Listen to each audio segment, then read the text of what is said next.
আসসালামু আলাইকুম। আবারও তোমাদের সামনে ছোট্ট ব্লগ নিয়ে চলে এলাম। আজকে বকরা ঈদে আমরা ঠিক নামাজ পড়তে চলে এসেছি। 6:30টার সময় নামাজ শেষ, মৌলভী ঠিক খুতবা দিচ্ছে, আর এই দিকে আমরা দাঁড়িয়ে ক্যামেরা করছি।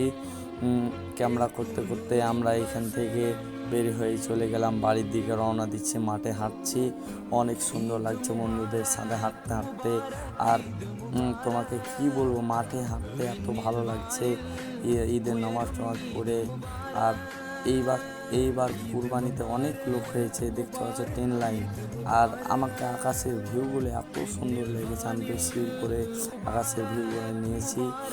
আর কি বলবো, আকাশগুলো এত সুন্দর। আর ফাইনালি আমারও ক্যামেরাটা একটু ঘুরিয়ে নিয়েছি। তো আমাকে কীরকম লাগছে একটু কমেন্টে বলবা। আর এই দিকে বন্ধুরা আবারও গল্প করতে করতে আসছে। এদের গল্প শুধু শুধু না, মানে এরা গল্প করতে পারলে আর কিচ্ছু লাগবে না এদের, এত গল্প করছে। দেখতে পাচ্ছ মোবাইল নিয়ে আর রিলে সব বোঝাচ্ছে। আর একটা মুলবি রেখেছে, শুধু টুপি পরে আছে। আর এইখানে ফাইনালি বাড়ি চলে এলাম। বাড়ি